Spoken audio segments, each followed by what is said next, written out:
I was at Walmart one day and I bumped into this baddie.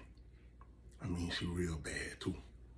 She the type of bad that make you get in your plays quick. And how she approached me was kind of strange, but it wasn't strange because I know the people that she be around. Anyhow, she was like, "Hey, you straight?" I like, "What you talking about?" She was like, I got some people. I got a brother, you know what I'm saying, and he trying to, be all right. And I was thinking about you. I had came by your house, but you wasn't there. I knocked on the door, but you wasn't there. So I gave her my number, and obviously when I gave her my number, I was thinking more about her than her brother. But she popped up and came with a stack of it, and she was like, "This what he looking for." So obviously, after a few weeks, and he was coming with so much of it, I decided to make him like my main priority. Like I didn't need to be around any other, individuals that's hustling or whatever. So I made that my main priority. Fast forward up to, it was a time, like maybe like a week or two had passed, and I didn't see the guy no more. The brother, I didn't see him no more. So, I contacted her, and she was like, "Oh, he gone. He gone out of state. He gonna be gone for a while." So I was like, "What about that? You know who he was hollering at?" She was like, "Yeah, I know who he was hollering at." She said, "I know where the guy at and where he worked. I need you to come pick me up to take me there." So I went and picked her up and took her there, and she tried to make contact with the guy, but she couldn't. But one more thing was important. She got the number of the guy, even though he wasn't there. Excuse me. So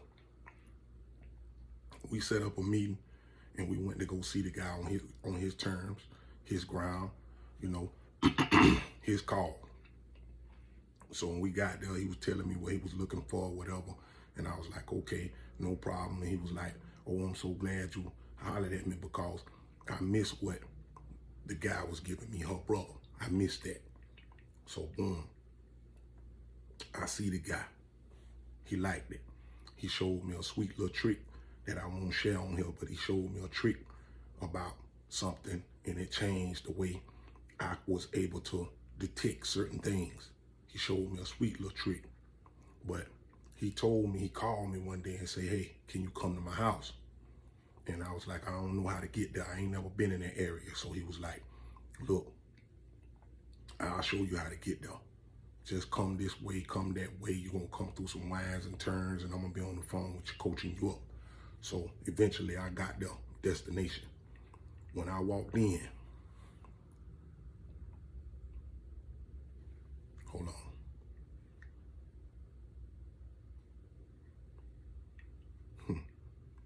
When I walked in, he had 45 pounds of weed, already bricked up, bagged up, everything, sitting right there. And I noticed it. I looked like, "Hey, what's going on here?" He was like, "Oh, nothing, my plug just dropped me off or whatever, blah, blah, I do this. I know, of course, you don't smoke or whatever." But instantly, my mind took it to that place. And I thought about all the times that I done offended my color. And I thought about me not being a racist and some of my best friends being Caucasians and being white folks. One of my sisters and brothers that I call sisters and brothers are white, and this wouldn't offend them. When I seen what he had in there, instantly my mind, it went to another place. So he was talking to me or whatever, and we scolded or whatever. He, did the whoop-de-doo with me or whatever. I left, and my mind just was like haywire. Like, this guy don't know how I think. He don't know how I move in order to show me that. And I've been talking to people about that, to be careful about what you show people. A week passed, he was on my mind. 2 weeks passed, he was on my mind. 3 weeks passed, a month passed, 6 weeks passed. And then it got to a point to where I needed some moolah. Me now having a semi-relationship with this baddie, and I mean she a baddie too. She told me, "Look, you know what to do. What about all that you seen or whatever? So I was wondering how we're gonna be able to get to that because, you know, it's cameras everywhere. And you can't just be popping up on people like that because, you know, people got doorbell cameras. Anyhow, I called this guy and made an order, a ginormous order. I mean, a ginormous order. It was so ginormous that it made me uncomfortable calling him. So again, if anybody been watching this, you know I want people to win. I was trying to be easy with the guy. I called him. I parked my car at a grocery store. I met him somewhere and told him to pick me up. When I met him and he picked me up, he was on that oil. He a drinker. He liked the booze. He liked that bathtub brew. He liked that white lightning. I got in the truck with him and it was oozing out of his pores. I could smell it. And he was like, what's going on, man? And he was all over the place. I was like, bro, man, you got to drive right. I took him to a particular spot to take this load off him. I mean, it was a massive load. But when we got to where I took him at, it was a perfect spot to make this happen.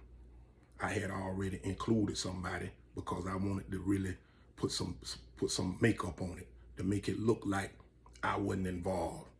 But he was asking me, you don't play with, you know, no poppers, do you? You don't want me to play with no guns, da-da-da-da. I was like, nah, man, you know, he say, you got to promise me, man, because I don't do that. You know, I done been in the feds and this and that, so I can't be around that stuff. So I gave him my word.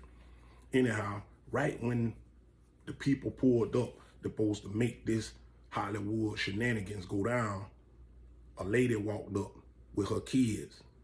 So I told him to pull off.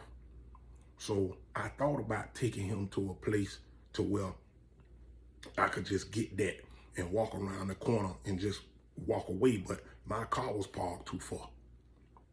Lo and behold, I found an old abandoned place to take him. When we pulled in, we pulled beside a boat. My guy pulled up, and when my guy pulled up, he was like, is this the guy? I said, I think that's him. I don't know what car he's driving in. He walked up and said, what's up, man? And he pulled up, give me that bag. And when he pulled up and said, give me the bag, this guy showed up and showed out. He crunked the car up so fast and throwed it in reverse like he had been practicing it his whole life. So he pulled off and put the car in, I'm still in the car now. So he was like, nigger, you trying to set me up?